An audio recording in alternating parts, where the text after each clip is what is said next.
The Secret of Father Brown by G. K. Chesterton. The Red Moon of Meru. Everyone agreed that the bazaar at Mallowood Abbey, by kind permission of Lady Mounteagle, was a great success. There were roundabouts and swings and side shows, which the people greatly enjoyed. I would also mention the charity, which was the excellent object of the proceedings, if any of them could tell me what it was. However, it is only with a few of them that we are concerned, and especially with 3 of them, a lady and 2 gentlemen, who passed between 2 of the principal tents or pavilions, their voices high in argument. On their right was the tent of the Master of the Mountain, that world-famous fortune-teller by crystals and chiromancy, a rich purple tent, all over which were traced in black and gold the sprawling outlines of Asiatic gods waving any number of arms like octopods. Perhaps they symbolized the readiness of divine help to be had within. Perhaps they merely implied that the ideal being of a pious palmist would have as many hands as possible. On the other side stood the plainer tent of Froissart, the phrenologist, more austerely decorated with diagrams of the heads of Socrates and Shakespeare, which were apparently of a lumpy sort.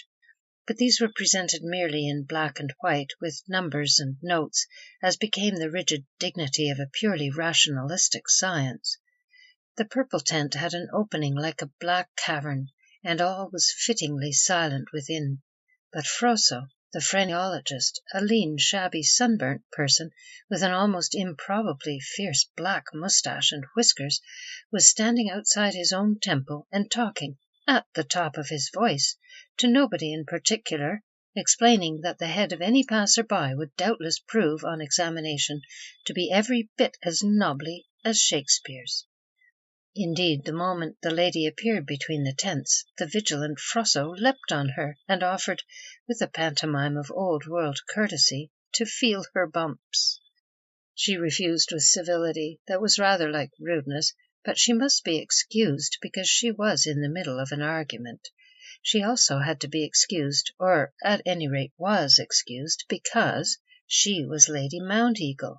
She was not a nonentity, however, in any sense. She was at once handsome and haggard, with a hungry look in her deep, dark eyes, and something eager and almost fierce about her smile. Her dress was bizarre for the period, for it was before the Great War had left us in our present mood of gravity and recollection. Indeed, the dress was rather like the purple tent, being of a semi-oriental sort, covered with exotic and esoteric emblems. But everyone knew that the Mounteagles were mad, which was the popular way of saying that she and her husband were interested in the creeds and culture of the East.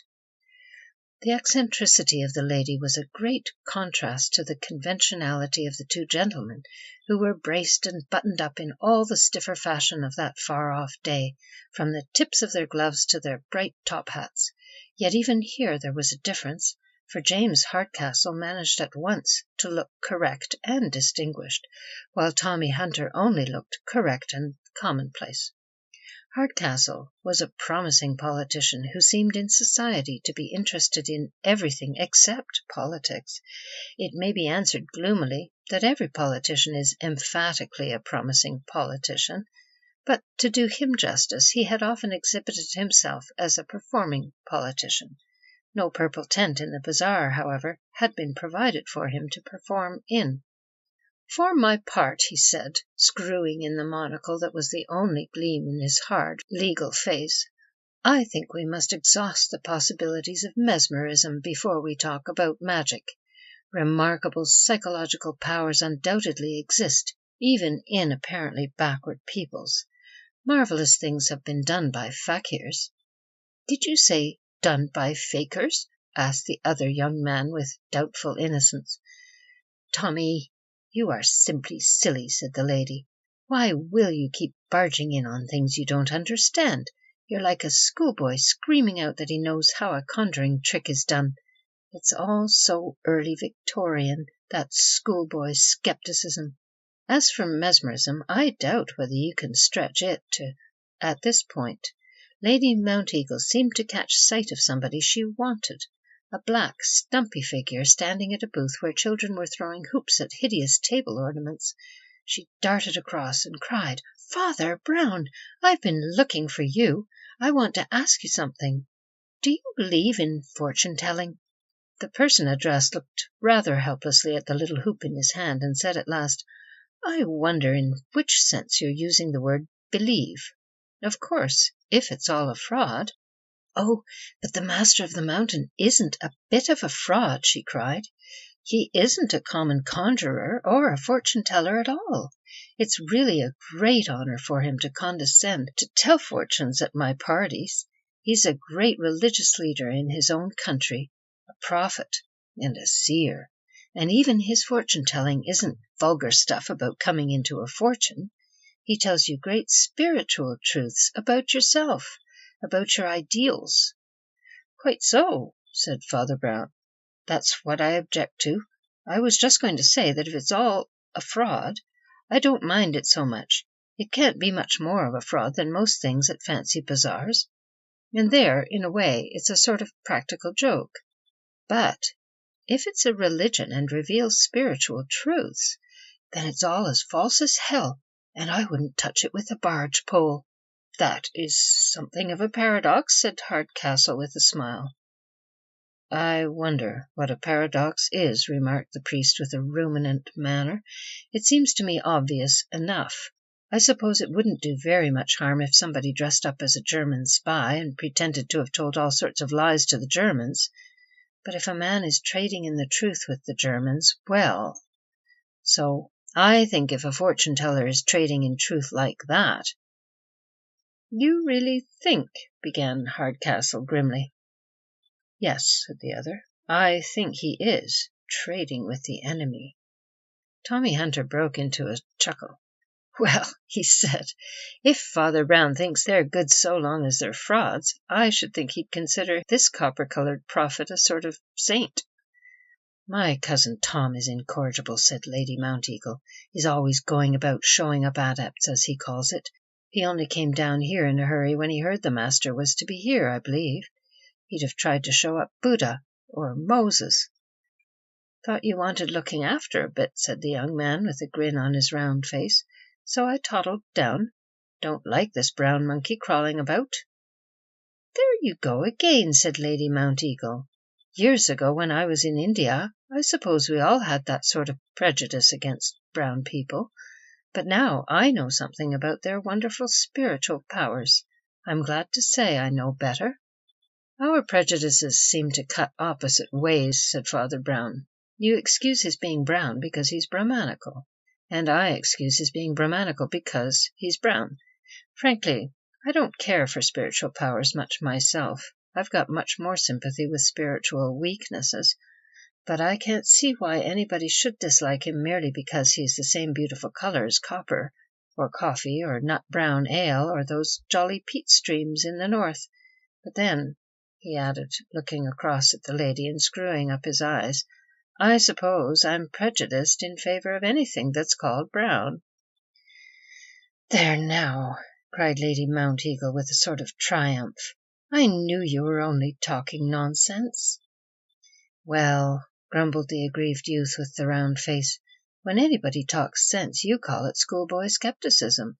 When's the crystal gazing going to begin?" "Any time you like, I believe," replied the lady. "It isn't crystal gazing, as a matter of fact, but palmistry. I suppose you would say it was all the same sort of nonsense." "I think there is a via media between sense and nonsense," said Hardcastle, smiling. "There are explanations that are natural and not at all nonsensical, and yet the results are very amazing. Are you coming in to be operated on? I confess I am full of curiosity." "Oh, I've no patience with such nonsense," spluttered the sceptic, whose round face had become rather a red face with the heat of his contempt and incredulity. "I'll let you waste your time on your mahogany mountebank. I'd rather go and throw at cocoanuts." The phrenologist, still hovering near, darted at the opening. "Heads, my dear sir," he said. "Human skulls are of a contour far more subtle than that of cocoanuts. No cocoanut can compare with your own most Hardcastle had already dived into the dark entry of the purple tent, and they heard a low murmur of voices within. As Tom Hunter turned on the phrenologist with an impatient answer, in which he showed a regrettable indifference to the line between natural and preternatural sciences, the lady was just about to continue her little argument with the little priest when she stopped in some surprise. James Hardcastle had come out of the tent again, and in his grim face and glaring monocle surprise was even more vividly depicted. "He's not there," remarked the politician abruptly. "He's gone. Some aged nigger who seems to constitute his suite jabbered something to me to the effect that the master had gone forth rather than sell sacred secrets for gold." Lady Mounteagle turned radiantly to the rest. "There now," she cried. "I told you he was a cut above anything you fancied. He hates being here in a crowd. He's gone back to his solitude." "I am sorry," said Father Brown gravely. "I may have done him an injustice. Do you know where he's gone?" "I think so," said his hostess equally gravely. "When he wants to be alone he always goes to the cloisters, just at the end of the left wing, beyond my husband's study and private museum, you know. Perhaps you know this house was once an abbey." "I have heard something about it," answered the priest with a faint smile. "We'll go there if you like," said the lady briskly. "You really ought to see my husband's collection, or the Red Moon at any rate. Haven't you ever heard of the Red Moon of Meru?" "Yes, it's a ruby." "I should be delighted to see the collection," said Hardcastle quietly, "including the Master of the Mountain, if that prophet is one exhibit in the museum." And they all turned towards the path leading to the house. "All the same," muttered the sceptical Thomas as he brought up the rear, "I should very much like to know what the brown beast did come here for, if he didn't come to tell fortunes." As he disappeared, the indomitable Froissart made one more dart after him, almost snatching at his coat-tails. "The bump," he began. "No bump," said the youth. "Only a hump. Hump I always have when I come down to see Mounteagle." And he took to his heels to escape the embrace of the man of science. On their way to the cloisters, the visitors had to pass through the long room that was devoted by Lord Mounteagle to his remarkable private museum of Asiatic charms and mascots. Through one open door in the length of the wall opposite they could see the Gothic arches and the glimmer of daylight between them, marking the square open space round the roofed border of which the monks had walked in older days. But they had to pass something that seemed at first sight rather more extraordinary than the ghost of a monk. It was an elderly gentleman, robed from head to foot in white with a pale green turban, but a very pink and white English complexion, and the smooth white moustaches of some amiable Anglo-Indian colonel. This was Lord Mounteagle, who had taken his oriental pleasures more sadly, or at least more seriously, than his wife. He could talk of nothing whatever except Oriental religion and philosophy, and had thought it necessary even to dress in the manner of an Oriental hermit. While he was delighted to show his treasures, he seemed to treasure them much more for the truths supposed to be symbolized in them than for their value in collections, let alone cash. Even when he brought out the great ruby, perhaps the only thing of great value in the museum in a merely monetary sense, he seemed to be much more interested in its name than in its size, let alone its price. The others were all staring at what seemed a stupendously large red stone, burning like a bonfire seen through a rain of blood. But Lord Mounteagle rolled it loosely in his palm without looking at it, and staring at the ceiling told them a long tale about the legendary character of Mount Meru, and how in the Gnostic mythology it had been the place of the wrestling of nameless primeval powers. Towards the end of the lecture on the demiurge of the Gnostics, not forgetting its connection with the parallel concept of Manichaeus, even the tactful Mr. Hardcastle thought it time to create a diversion. He asked to be allowed to look at the stone, and as evening was closing in and the long room with its single door was steadily darkening, he stepped out in the cloister beyond to examine the jewel by a better light. It was then that they first became conscious, slowly and almost creepily conscious, of the living presence of the Master of the Mountain. The cloister was on the usual plan as regards its original structure, but the line of Gothic pillars and pointed arches that formed the inner square was linked together all along by a low wall, about waist high, turning the Gothic doors into Gothic windows, and giving each a sort of flat window-sill of stone. This alteration was probably of ancient date, but there were other alterations of a quainter sort, which witnessed to the rather unusual individual ideas of Lord and Lady Mounteagle. Between the pillars hung thin curtains, or rather veils, made of beads or light canes, in a continental or a southern manner, and on these again could be traced the lines and colours of Asiatic dragons or idols, that contrasted with the grey Gothic framework in which they were suspended. But this, while it further troubled the dying light of the place, was the least of the incongruities of which the company, with very varying feelings, became aware. In the open space surrounded by the cloisters there ran, like a circle in a square, a circular path paved with pale stones and edged with some sort of green enamel like an imitation lawn.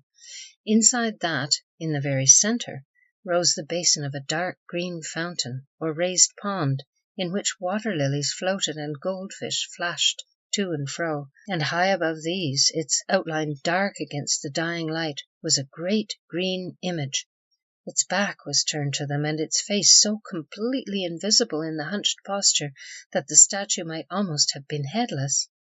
But in that mere dark outline in the dim twilight, some of them could see instantly that it was the shape of no Christian thing.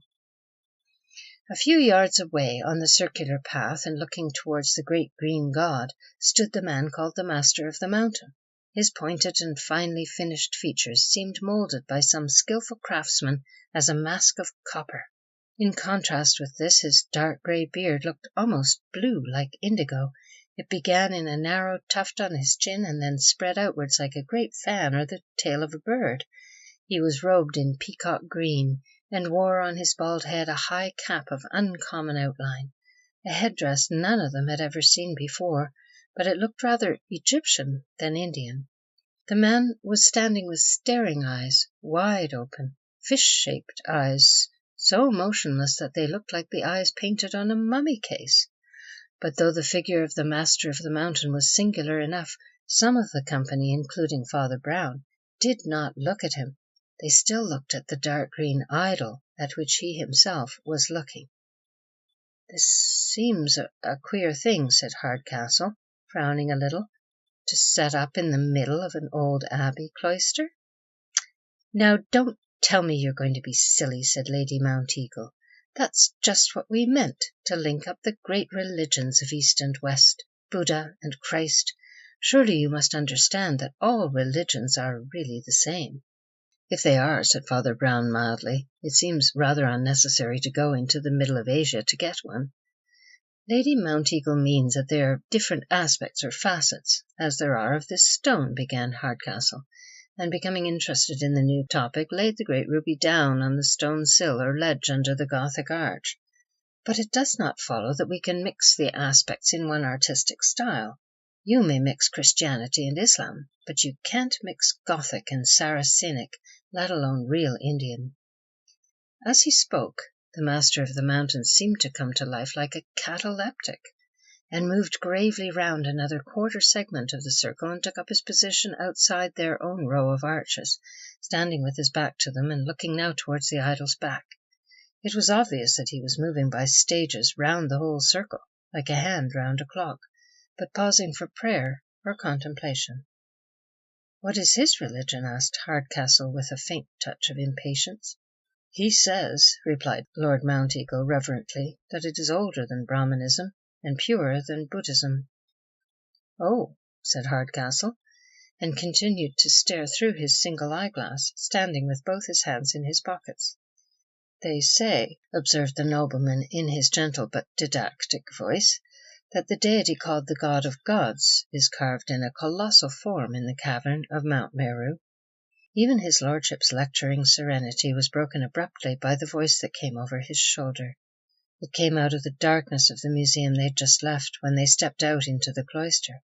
At the sound of it, the two younger men looked first incredulous, then furious, and then almost collapsed into laughter. "I hope I do not intrude," said the urbane and seductive voice of Professor Frosso, that unconquerable wrestler of the truth. "But it occurred to me that some of you might spare a little time for that much despised science of bumps, which—" "Look here," cried the impetuous Tommy Hunter, "I haven't got any bumps, but you'll jolly well have some soon, you—" Hardcastle mildly restrained him as he plunged back through the door, and for the moment all the group had turned again and were looking back into the inner room. It was at that moment that the thing happened. It was the impetuous Tommy once more who was the first to move, and this time to better effect. Before anyone else had seen anything, when Hardcastle had barely remembered with a jump that he'd left the gem on the stone sill, Tommy was across the cloister with the leap of a cat, and leaning with his head and shoulders out of the aperture between two columns, had cried out in a voice that rang down all the arches, "I've got him!" In that instant of time, just after they turned, and just before they heard his triumphant cry, they had all seen it happen. Round the corner of one of the two columns there had darted in and out again a brown, or rather bronze-coloured hand, the colour of dead gold such as they had seen elsewhere. The hand had struck as straight as a striking snake, as instantaneous as the flick of the long tongue of an ant-eater, but it had licked up the jewel. The stone slab of the window-sill shone bare in the pale and fading light. "I've got him!" gasped Tommy Hunter, "but he's wriggling pretty hard. You fellows run round him in front. He can't have got rid of it anyhow." The others obeyed, some racing down the corridor and some leaping over the low wall, with the result that a little crowd, consisting of Hardcastle, Lord Mounteagle, Father Brown, and even the undetachable Mr. Frosso of the Bumps, had soon surrounded the captive master of the mountain, whom Hunter was hanging on to desperately by the collar with one hand, and shaking every now and then in a manner highly insensible to the dignity of prophets as a class. "Now we've got him, anyhow," said Hunter, letting go with a sigh. "We've only got to search him. The thing must be here." 3/4 of an hour later, Hunter and Hardcastle, their top hats, ties, gloves, slips, and spats somewhat the worse for their recent activities, came face to face in the cloister and gazed at each other. "Well," asked Hardcastle with restraint, "have you any views on the mystery?" "Hang it all," replied Hunter, "you can't call it a mystery. Why, we all saw him take it ourselves." "Yes," replied the other, "but we didn't all see him lose it ourselves, and the mystery is where has he lost it, so that we can't find it." "It must be somewhere," said Hunter. "Have you searched the fountain and all around that rotten old god there?" "I haven't dissected the little fishes," said Hardcastle, lifting his eyeglass and surveying the other. "Are you thinking of the ring of Polycrates?" Apparently the survey through the eyeglass of the round face before him convinced him that it covered no such meditation on Greek legend. "It's not on him, I admit," repeated Hunter suddenly, "unless he's swallowed it." "Are we to dissect the prophet too?" asked the other, smiling. "But here comes our host." "This is a most distressing matter," said Lord Mounteagle, twisting his white moustache with a nervous and even tremulous hand. "Horrible thing to have a theft in one's house, let alone connecting it with a man like the master. But I confess I can't quite make head or tail of the way in which he's talking about it. I wish you'd come inside and see what you think." They went in together, Hunter falling behind and dropping into conversation with Father Brown, who was kicking his heels round the cloister. "You must be very strong," said the priest pleasantly. "You held him with one hand, and he seemed pretty vigorous, even when we had 8 hands to hold him, like one of those Indian gods." They took a turn or two round the cloister, talking, and then they also went into the inner room, where the master of the mountain was seated on a bench in the capacity of a captive, but with more the air of a king. It was true, as Lord Mounteagle said, that his air and tone were not very easy to understand. He spoke with a serene and yet secretive sense of power. He seemed rather amused at their suggestions about trivial hiding-places for the gem, and certainly he showed no resentment whatever. He seemed to be laughing in a still unfathomable fashion at their efforts to trace what they had all seen him take. "You're learning a little," he said with insolent benevolence, "of the laws of time and space, about which your latest science is 1,000 years behind our oldest religion. You do not even know what is really meant by hiding a thing. Hey, my poor little friends, you do not even know what is meant by seeing a thing, or perhaps you would see this as plainly as I do." "Do you mean it is here?" demanded Hardcastle harshly. "Here is a word of many meanings also," replied the mystic, "but I did not say it was here. I only said I could see it." There was an irritated silence, and he went on sleepily. "If you were to be utterly, unfathomably silent, do you think you might hear a cry from the other end of the world? The cry of a worshipper alone in those mountains where the original image sits, itself like a mountain. Some say that even Jews and Muslims might worship that image, because it was never made by man. Hark!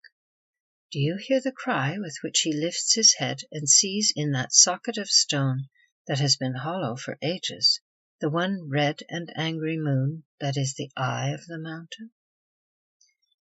"Do you really mean," cried Lord Mounteagle, a little shaken, "that you could make it pass from here to Mount Meru? I used to believe you had great spiritual powers, but—" "Perhaps," said the master, "I have more than you will ever believe." Hardcastle rose impatiently and began to pace the room with his hands in his pockets. "I never believed so much as you did, but I admit that powers of a certain type may. Good God!" His high, hard voice had been cut off in mid-air, and he stopped staring. The eyeglass fell out of his eye. They all turned their faces in the same direction, and on every face there seemed to be the same suspended animation. The Red Moon of Meru lay on the stone window-sill exactly as they had last seen it. It might have been a red spark blown there from a bonfire, or a red rose-petal tossed from a broken rose, but it had fallen in precisely the same spot where Hardcastle had thoughtlessly laid it down. This time Hardcastle did not attempt to pick it up again, but his demeanour was somewhat notable. He turned slowly and began to stride about the room again, but there was in his movements something masterful, where before it had been only restless. Finally he brought himself to a standstill in front of the seated master, and bowed with a somewhat sardonic smile. "Master," he said, "we all owe you an apology, and what is more important, you've taught us all a lesson. Believe me, it will serve as a lesson as well as a joke. I shall always remember the very remarkable powers you really possess, and how harmlessly you use them. Lady Mounteagle," he went on, turning towards her, "you will forgive me for having addressed the master first, but it was to you I had the honour of offering this explanation some time ago. I may say that I explained it before it had happened. I told you that most of these things could be interpreted by some kind of hypnotism. Many believe that this is the explanation of all those Indian stories about the mango plant and the boy who climbs a rope thrown into the air. It does not really happen, but the spectators are mesmerized into imagining that it happened. So we were all mesmerized into imagining this theft had happened. That brown hand coming in at the window and whisking away the gem was a momentary delusion, a hand in a dream. Only having seen the stone vanish, we never looked for it where it was before. We plunged into the pond and turned every leaf of the water lilies. We were almost giving emetics to the goldfish. But the ruby has been here all the time." And he glanced across at the opalescent eyes and smiling bearded mouth of the master, and saw that the smile was just a shade broader. There was something in it that made the others jump to their feet with an air of sudden relaxation and general gasping relief. "This is a very fortunate escape for us all," said Lord Mounteagle, smiling rather nervously. "There cannot be the least doubt it is as you say. It has been a most painful episode, and I really don't know what apology—" "I have no complaints," said the master of the mountain, still smiling. "You have never touched me at all." While the rest went off rejoicing with Hardcastle for the hero of the hour, the little phrenologist with the whiskers sauntered back towards his preposterous tent. Looking over his shoulder, he was surprised to find Father Brown following him. "Can I feel your bumps?" asked the expert in his mildly sarcastic tone.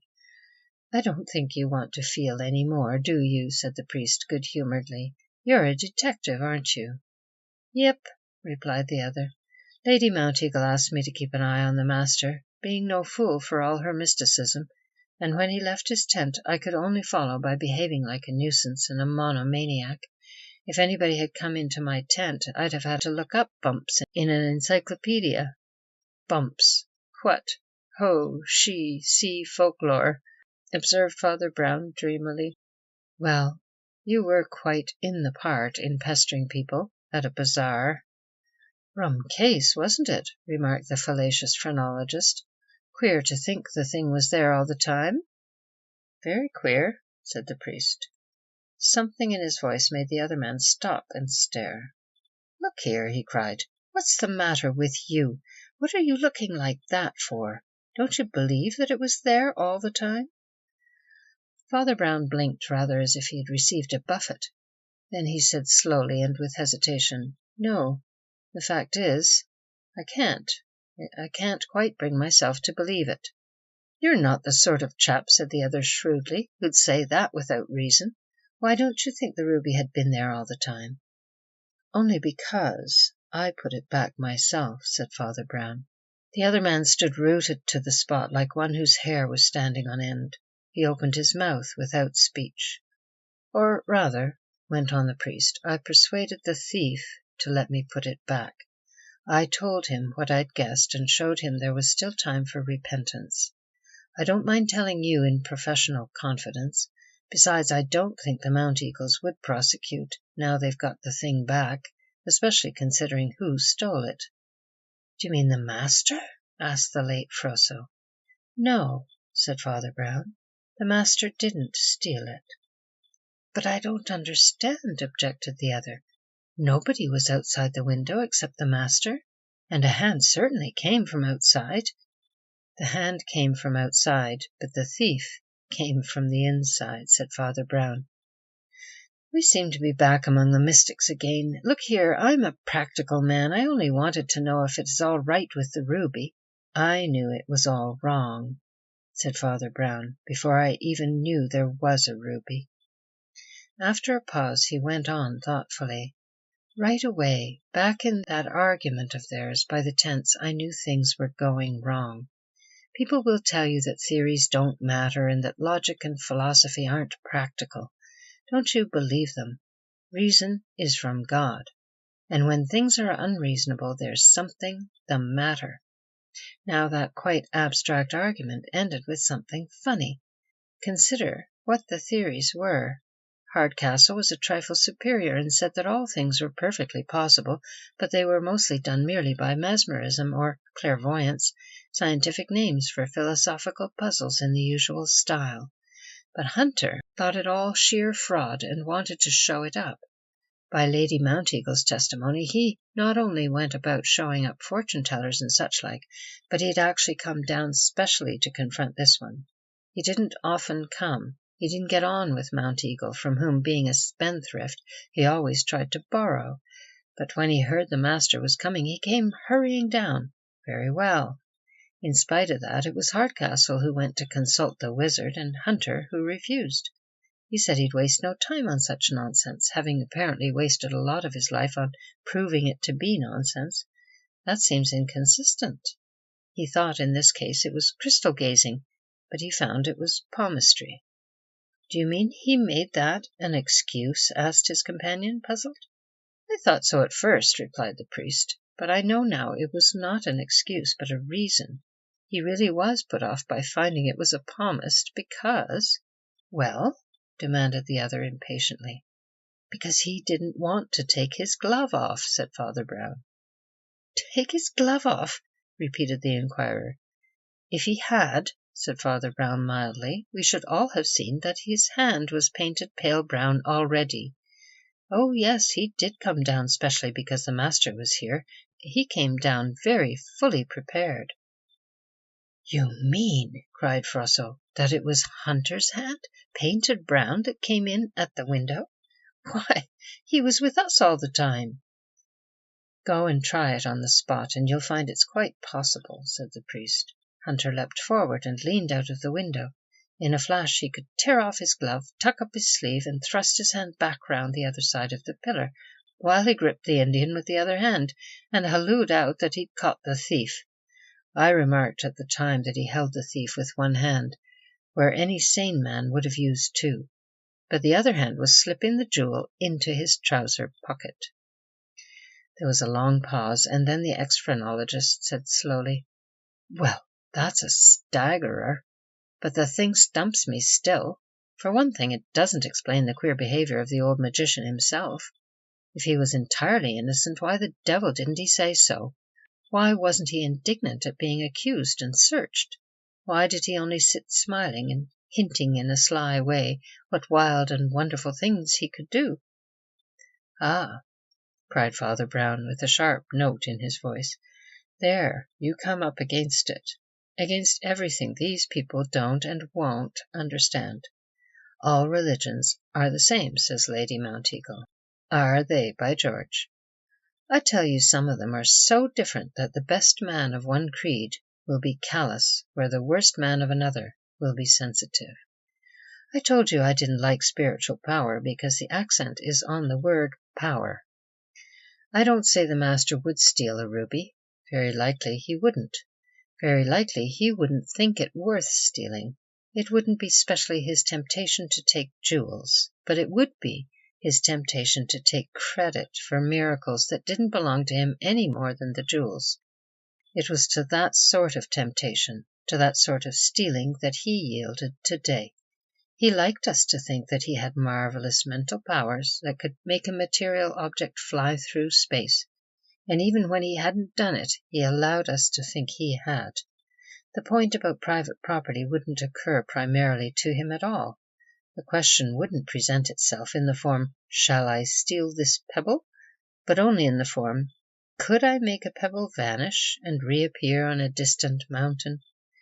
The question of whose pebble would strike him as irrelevant. That is what I mean by religions being different.